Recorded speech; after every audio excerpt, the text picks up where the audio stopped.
జగన్పై కోడికత్తి దాడి కేసును ఎన్ఐఏ దర్యాప్తు చేస్తోంది. ఏపీ పోలీసుల నుంచి ఎన్ఐఏకు కేసు బదిలయ్యాక నిజానిజాలు రాబట్టేందుకు నిందితుడిని కస్టడీలోకి తీసుకున్నారు. కోర్టు 7 రోజుల కస్టడీకి అనుమతి ఇవ్వడంతో న్యాయవాదుల సమక్షంలో ప్రశ్నిస్తున్నారు. రేపటితో శ్రీనివాసరావు కస్టడీ ముగియనుంది. ఈలోగా కోడికత్తి కేసు దాడిపై ఓ క్లారిటీ వస్తుందని ఎన్ఐఏ అధికారులు, న్యాయవాదులు అభిప్రాయపడుతున్నారు.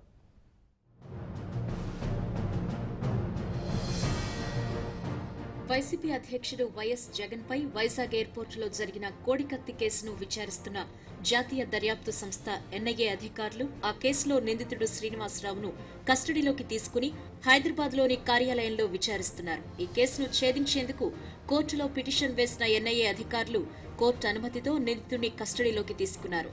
7 రోజుల కస్టడీకి న్యాయస్థానం అనుమతిచ్చింది.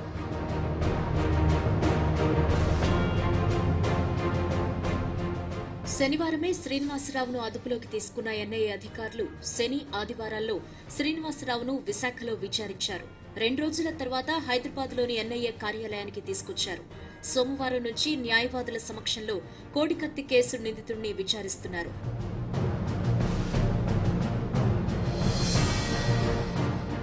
కోర్టు నిబంధనల ప్రకారం నిందితుడు శ్రీనివాసరావుకు ప్రతి 48 గంటలకు ఒకసారి వైద్య పరీక్షలు నిర్వహించాలి. దీంతో తమ కస్టడీలో ఉన్న శ్రీనివాసరావును 48 గంటలకు ఒకసారి గాంధీ ఆసుపత్రికి తీసుకువెళ్లి హెల్త్ చెకప్ చేయిస్తున్నారు. అలా ఇప్పటి వరకు 2 విడతలుగా వైద్య పరీక్షలు చేయించారు. ఇక భోజనం సమయంలో శ్రీనివాసరావు కోరుకున్న ఆంధ్ర భోజనాన్ని తెప్పించి అందిస్తున్నారు.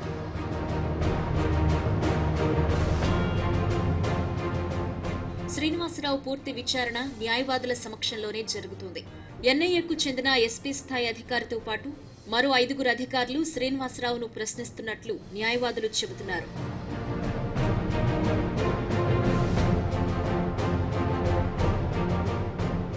అయితే ఎన్ఐఏ విచారణలో పలు ఆసక్తికర విషయాలు వెలుగులోకి వస్తున్నట్లు తెలుస్తోంది. నిందితుడు శ్రీనివాసరావు రాసుకున్న 22 పేజీల నోట్బుక్ను పోలీసులు స్వాధీనం చేసుకున్నారు. సమాజంలో ఎలాంటి మార్పులు రావాలి, ఏ ప్రభుత్వం వస్తే ప్రజలకు న్యాయం జరుగుతుందనే అంశాలను నోట్బుక్లో రాసుకున్నట్టు సమాచారం.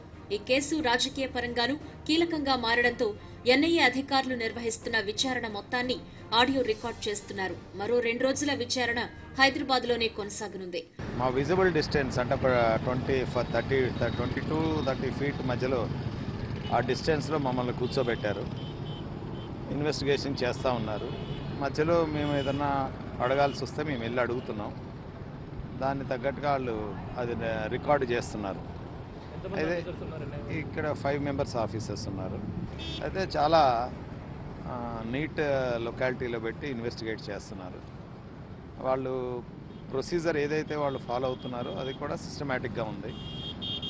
మాకు కూడా నోటీస్ ఇస్తామన్నారు. మేము వచ్చిన టైము, మేము మాట్లాడినవి అవన్నీ రికార్డు చేశారు. రికార్డు చేసి మేము అడిగినవి కూడా వాళ్ళ లెటర్లో రికార్డు చేశారు. అవన్నీ కూడా మాకు నోటీస్ ఇస్తామన్నారు వెళ్ళేటప్పుడు. ఏముంది చెప్పు, నువ్వు మినిస్టర్ కావాలని ఆలోచన చేస్తున్నావు, ఎందుకు చేసావని అడిగారు. ఏమంటే లేదు సార్, అలా లేదు, మీరు ఏ నార్కోటిక్ చేసి అడిగితే కూడా అదే చెప్తాను, నేను ఇప్పుడు అడిగితే కూడా అదే చెప్తాను, నా ఎవరు ఇంటెన్షన్ ఏం లేదు, దీని బ్యాక్గ్రౌండ్లో కూడా ఎవరు లేదు, అదే అన్నారు అతను. అదే నా ముందర ఇప్పుడు అయింది. ఇప్పుడు మరి ఏదైనా డెవలప్మెంట్ ఉంటే మీకు చెప్తాను, దాంట్లో ఏం లేదు. న్యాయవాది అబ్దుల్ సలీం సమక్షంలో నిందితుడు శ్రీనివాసరావుని ఎన్ఐఏ అధికారులు విచారిస్తున్నారు. ఎన్ఐఏ డీఐజీ ప్రవీణ్ కుమార్ ఆధ్వర్యంలో విచారణ పర్వం కొనసాగుతోంది. వైజాగ్ ఎయిర్పోర్టు క్యాంటీన్ యజమాని హర్షవర్ధన్ ని కూడా వైజాగ్లో ఎన్ఐఏ అధికారులు ప్రశ్నిస్తున్నారు.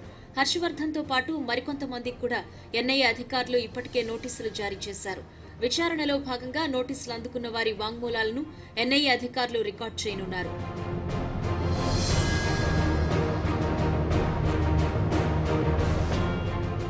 ఢిల్లీ నుంచి ఒకరు, ముంబై నుంచి మరొకరు చొప్పున ఎన్ఐఏ అధికారులు హైదరాబాద్ కార్యాలయానికి వచ్చారు.